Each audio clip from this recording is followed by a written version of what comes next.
কাব্যায়ন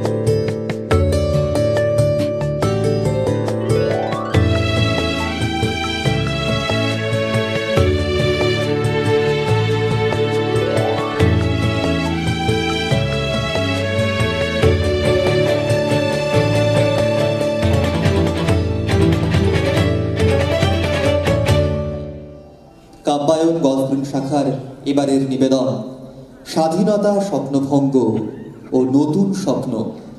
কবিতা সুনীল গঙ্গোপাধ্যায়, পরিচালনায় ব্রততী বন্দ্যোপাধ্যায়, সহপরিচালনায় শ্রাবন্তী বসু। আমি মঞ্চে আসতে অনুরোধ করছি সহপরিচালক এবং অংশগ্রহণকারীদের।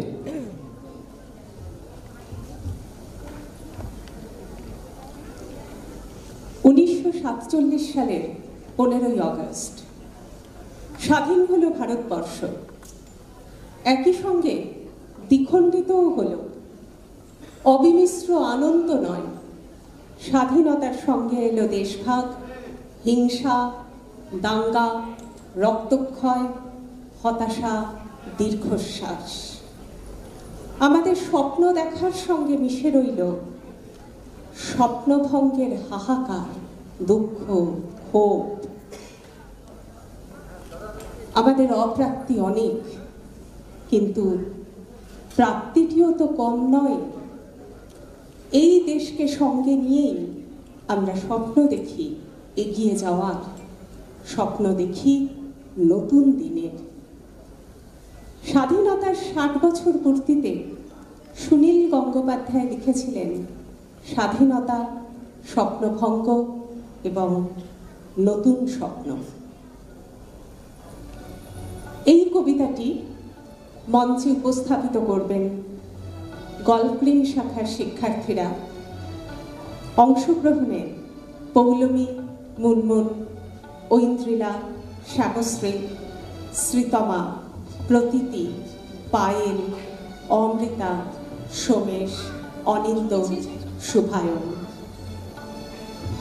স্বাধীনতা, স্বপ্নভঙ্গ ও নতুন স্বপ্ন, সুনীল গঙ্গোপাধ্যায়ের কবিতা।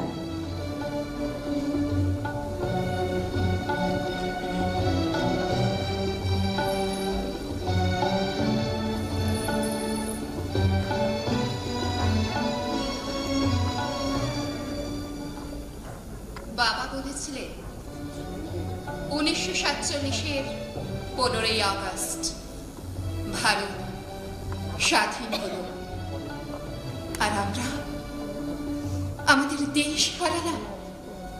স্পষ্ট মনে পড়ে বাবার অপমানিত মুখ আর ধরা ধরা গলা। আমি তখন 13, কথাটার মর্ম ঠিক বুঝিনি। মন ছটফট করছিল বাইরের হুল্লোড়ে গলা মেলাবার জন্য।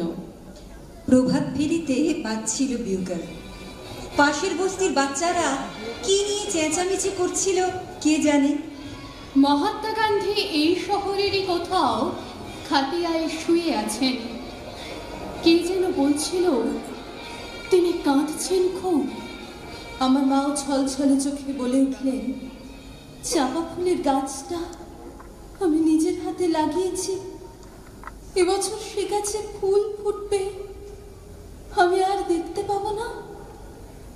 লাহোর না এলাহাবাদ কোন শহরে যেন হোটেলের ঘরে বসে গরমে ঘামতে ঘামতে র্যাডক্লিফ নামে এক ইংরেজ কাটাকুটি খেলছেন ভারতের মানচিত্র নিয়ে। তিনি আমার মায়ের চাপা ফুল গাছের কথা কিছুই জানেন না। ঝড়ে উড়ে যাবার মতন এক একটা গ্রাম চলে যাচ্ছে সীমান্তের এপারে ওপারে। কারোর রান্নাঘর গিয়ে পড়লো নতুন দেশে, কোন গৃহস্থের গোয়াল ঘর রয়ে গেল পুরনো রাজ্যে। অনেক নদীও দুভাগ হয়ে গেল, লক্ষ লক্ষ মানুষের জীবন তছনছ হয়ে গেল স্বাধীনতার মূল্য দিতে গিয়ে। পাঞ্জাব ও বাংলা, যেখানকার ছেলেরা জীবন পণ করে সবচেয়ে বেশি লড়াই করেছে দেশের মুক্তির জন্য, সেই দুটো রাজ্যই কেটে ফেলে বইয়ে দেওয়া হলো রক্তগঙ্গা।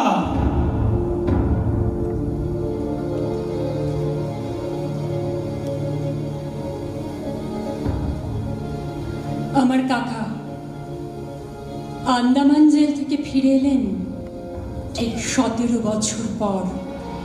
যেন রিপ ভ্যান উইঙ্কেল ভেবেছিলেন চোখ মেললেই দেখতে পাবেন পুরনো স্বদেশ, পেরিয়ে এসে যখন চোখ মেললেন, কে যেন প্রচন্ড এক ঘুষি মারল তার চোখে। তিনি দেখলেন র্যাডক্লিফের ছুরিতে দ্বিখণ্ডিত ভূমির যেখানে সেখানে ক্ষত। তিনি দেখলেন মানুষ আর মানুষ নেই, শুধুই হিন্দু কিংবা মুসলমান। ফজল চাচার ঘুড়ির দোকান আগুনে পুড়ে ছাই। শুভ্র দাড়িওয়ালা এক দরবেশ, যিনি মাথায় চামড় বুলিয়ে আদর করতেন সকলকে, তার লাশ ট্রাম লাইনের পাশে পড়েছিল 3 দিন। প্রেসিডেন্সি কলেজে কাকার সহপাঠিনী রেহানা সুলতানাকে কামড়ে ছিঁড়ে খেয়েছে কয়েকটা রাক্ষস। আর শিয়ালদা স্টেশনের সব প্ল্যাটফর্ম জুড়ে শুয়ে আছে ওপারের গৃহহারা ছিন্নমূল মানুষ। কোন জননীর এক সন্তান মারা গেছে পথে, অন্যটি খিদে কাঁদছে, হাতে ভিক্ষের পাত্র। এক পুরোহিত একেবারে নির্বাক। শ্যামলী নামের ধর্ষিতা মেয়েটির রক্তস্রাব বন্ধ হচ্ছে না কিছুতেই।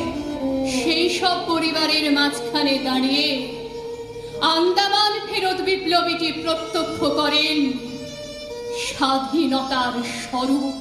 এক বৃদ্ধ চিৎকার করে উঠল, গান্ধীটা মেনে নিল এই দেশভাগ। তার পেয়ারের জওহরলালকে কিছুতেই বোঝাতে পারল না। আজ যদি সুভাষ বোস এখানে থাকতেন, সেই চিৎকারের প্রতিধ্বনি যেন পৌঁছে গেল দিল্লিতে। এক মহারাষ্ট্রীয় যুবকের হাতে প্রার্থনা সভায় খুন হলেন গান্ধীজি। রঘুপতি রাঘব রাজা রাম পতিত পাবন সীতারাম ईश्वर अल्लाह तेरो नाम सबको सम्मति दे भगवान। रघुपति राघव राजा राम पतित पावन सीताराम। 17 বছর আগে আমার কাকা ছিলেন এক বলিষ্ঠ ডাকাবুকো যুবক। ধরা পড়ার আগে 1.5 বছর পলাতক। তখনও তার ভালো করে খাওয়া জুটত না। আন্দামান জেলের নর্থ ওয়েস্ট ফ্রন্টিয়ারে কয়েকজন গার্ড প্রায় তাকে মাটিতে চেপে ধরে যৌন বলাৎকার করত। অত্যাচারের ভাষা ছাড়া তারা আর কোনো ভাষাই জানে না। কাকা যখন ফিরে এলেন, তখন সেই সুপুরুষটিকে আর চেনা যায় না, যেন এক দেশপ্রেমিকের প্রেতচ্ছায়া। ওকে একদিন সুন্দর করে খাওয়াবার জন্য ব্যবস্থা হলো। একটা বড় কাঁসার থালায় সুন্দর করে সাজিয়ে দেওয়া হলো ভাত, সঙ্গে ছোট বাটিতে সোনামুগ ডাল, ঝিঙে পোস্ত, ভাপা ইলিশ আর গলদা চিংড়ি। মাটিতে পেতে দেওয়া হলো আসন। সেই আসনে বসে বেশ কিছুক্ষণ চুপ করে রইলেন কাকা। তার চোখ দিয়ে গড়িয়ে পড়তে লাগলো জল। একটু পরে ভাতের থালাটি ঠেলে সরিয়ে উঠে পড়লেন। আর কোনোদিন তিনি নিরামিষ ছাড়া আর কিছুই খাননি।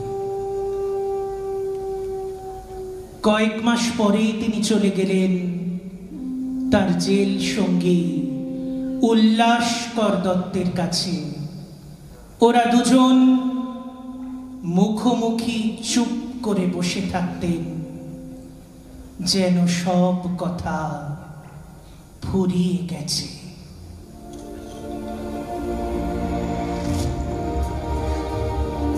জন্ম থেকেই স্বাধীনতা নামের শিশুটি বিকলাঙ্গ, তবু তাকে বাঁচিয়ে রাখার চেষ্টা হয়েছে অনেক যত্নে। তার গায়ে বারবার বদলে বদলে যে জামাটি পরানো হয়েছে, তার নাম গণতন্ত্র। পাশের নতুন দেশটি কিন্তু সে পোশাকের তোয়াক্কা করেনি। বারবার খুনোখুনি ও সামরিক শাসনে তার রক্তাক্ত ও পরিত্যক্ত হয়েছে। তারপর তো এক সময় ভেঙে 2 টুকরোই হয়ে গেল। এই নতুন দেশটা কিন্তু ভাঙল না, যদিও সীমান্তে ও পাহাড়ে মাঝে মাঝেই বন্দুক গর্জায়, মাথার কাছে কাশ্মীর নিয়ে লাগাতার মাথা ব্যথা, তবু ভাঙল না।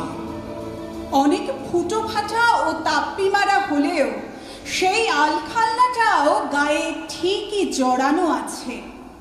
মানুষের বয়স আর দেশের বয়স তো এক নয়। 60 বছরেও এদের সবে মাত্র কৈশোরে পা দিয়েছে। হাত পাগুলো ঠিকঠাক হয়েছে, কথা ফুটেছে মুখে, খেলাধুলো খুব একটা পারে না, গান টান গায় বেশ। এবার ঠিক একদিন চাঁদের দিকে একটা রকেট ছুঁড়ে দেবে। মৃত্যুটাকে বাবা বারবার বলেছিলেন কাতরভাবে, আমি বাড়ি যাব, আমাকে একবার বাড়িতে নিয়ে চল। আমরা তা পারিনি। বাড়ি মানে তো জন্মস্থান, তা কবে মিলিয়ে গেছে অন্য দেশে। বাবা শেষ পর্যন্ত এই দেশকে নিজের দেশ বলে ভাবতে পারেননি। আমার ছেলের কাছে এইসব গল্প কথা আর ইতিহাসের কোনো মূল্যই নেই। মানুষ ইতিহাস নিয়ে বাঁচে না, বর্তমান দিয়ে বাঁচে। বাবা কাকারা মিলিয়ে গেছে অতীতে। আমাদের মনে স্মৃতির দুঃখ বিলাস ফিরে আসে মাঝে মাঝে। আমাদের সন্তান সন্ততিরা এই পুরনো দেশটাকেই নতুন করে গড়তে চাইছে। মাঝে মাঝে স্বপ্ন দেখি সাহেবরা আবার ফিরে আসছে, এবারে আর অস্ত্র নিয়ে নয়, চাকরি চাইতে। একটি আন্তর্জাতিক এলিট স্কুল খোলা হয়েছে আমাদের রাজধানীতে। সেখানকার ছাত্র বিভিন্ন দেশের রাষ্ট্রপতি ও সেনাপতিরা। তাদের শেখানো হচ্ছে গণতন্ত্র। বিভিন্ন ধর্মগুলোকে বাড়ির মধ্যে বন্দি করে রেখে প্রকাশ্য রাস্তায় সব মানুষই আবার মানুষ হয়েছে। একদিন সূর্যের ভোর, একদিন সূর্যের ভোর, একদিন স্বপ্নের ভোর, একদিন সত্যের ভোর আসবে। এই মনে আছে বিশ্বাস, আমরা করি